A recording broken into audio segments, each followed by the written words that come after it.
Assalamualaikum warahmatullahi wabarakatuh. Baik, kami dari kelompok 2. Jadi hari ini kami akan membuat tutorial untuk analisis lebih dari 2 sampel one way. Lebih dari 2 sampel yang one way. Oke, jadi pertama-tama yaitu kita buka dulu data yang mau diuji. Jadi datanya ini ya teman-teman. Kita blok dulu datanya semua. Oh ya, perlu diketahui bahwa datanya itu harus dikategorikan terlebih dahulu. Ini misalnya begini. Ini pola asuh demokratis, saya kasih nilai 1. Ini 1 kan, 1 2. Terus pola asuh otoriter saya kasih nilai 2. Dan pola asuh permisif saya kasih nilai 3, teman-teman. Ya, jadi ini untuk memudahkan sebentar di SPSS ya. Oke, jadi kita blok dulu semua.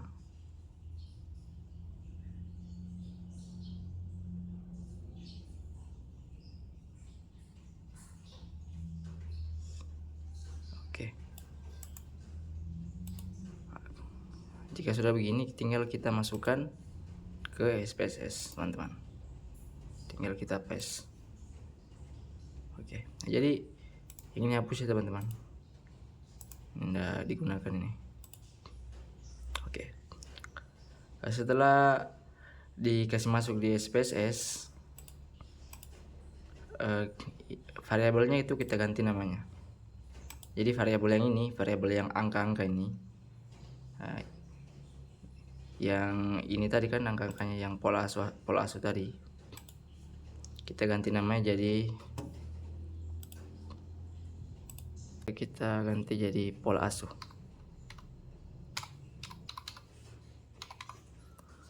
Dan variabel yang kedua ini kita ganti menjadi skor atau nilai belajar. Skor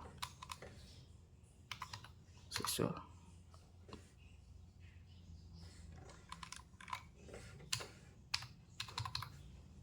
Oke.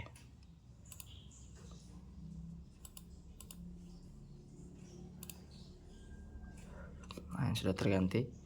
Lalu kita pada yang pola asuh ini, yang angka-angka ini, kita ganti value-nya agar nanti kita tahu ya. Kita klasifikasikan dulu value-nya. 1 tadi itu demokratis.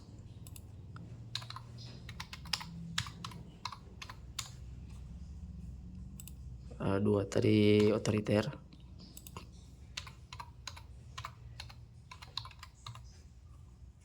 Dan yang ketiga tadi apa ya? Ini permisif.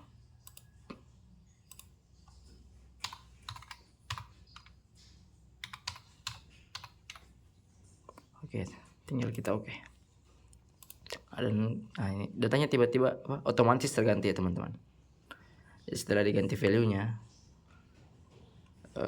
ini akan memudahkan kita untuk melakukan uji sebentar, uji analisis, uji one way atau setelah itu sebelum kita melakukan uji one way, kita itu perlu melakukan dulu uji normalitas. Jadi syarat untuk melakukan one way itu datanya itu harus normal terlebih dahulu. Jadi kita uji normalitas dulu ya.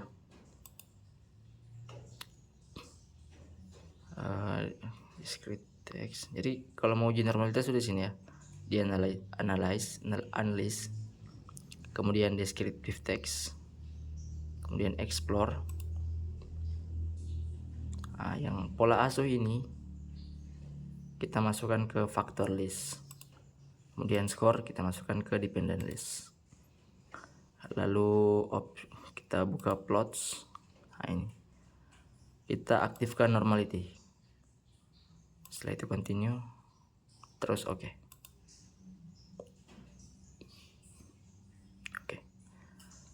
Jadi abaikan saja yang teman-teman. Jadi kita fokus pada ini saja, test of normality. Jadi syarat untuk sebuah data dikatakan normal yaitu nilai signifikansinya lebih dari 0,05 ya, lebih dari 0,05 itu. Jadi syaratnya untuk syarat untuk sebuah data dikatakan normal, ini nilai signifikansinya itu harus sebesar 0,05 ya. Jadi kita lihat satu ya. Untuk demokratis nilai signifikansinya itu 0,11, kemudian otoriter 0,07, permisif 0,12. Jadi dapat disimpulkan bahwa ketiga data yang akan kita uji one way semuanya berdistribusi normal. Oke. Setelah berdistribusi normal, kita kembali terlebih dahulu. Barulah kita melakukan uji one way. Oke, kita lanjut ke uji ANOVA. Jadi untuk uji ANOVA itu teman-teman, kita tinggal buka ini analyze. Oke. Kemudian ini mana ya? Oh ini. Kemudian ini complements and proportions. Kemudian ini one way ANOVA ya. Oke. Nah, pada one way ANOVA ini yang pola asuh ini kita masukkan ke faktor. Kemudian skor ini kita masukkan ke dependent list. Oke. Lalu di sini di options kita aktifkan ini ya teman-teman, homogeneity, untuk mengetahui apakah datanya homogen atau tidak. Oke. Di sini tinggal kita continue. Kemudian kita ya. Oke. Jadi ini ya teman-teman datanya. Jadi syarat untuk sebuah data dikatakan homogen yaitu nilai signifikansinya itu sebesar 0,05 atau lebih. Jadi karena semua nilai signifikansi pada data ini sudah lebih dari ini teman-teman, 0,05, jadi datanya itu homogen ya. Jadi dapat disimpulkan bahwa data yang sedang kita uji ini homogen. Oke. Kemudian untuk ANOVA-nya. Kemudian untuk uji ANOVA teman-teman, jika nilai signifikansinya kurang dari 0,05, seperti ini ya, seperti data ini. Data ini kan kurang dari 0,05, artinya tidak ada perbedaan yang terlalu menonjol pada ketiga data ini. Maksudnya adalah jika data kurang dari 0,05 dapat dikatakan bahwa tidak ada perbedaan yang terlalu signifikan. Namun jika datanya lebih dari 0,05 artinya terdapat perbedaan yang signifikan. Oke. Jadi untuk mengetahui seberapa besar perbedaannya, kita buka lagi yang tadi ya. Ini. Jadi kita buka itu post hoc, teman-teman. Kemudian kita buka ini. Game Shovel. Ini untuk apa namanya? Sorry. Ini.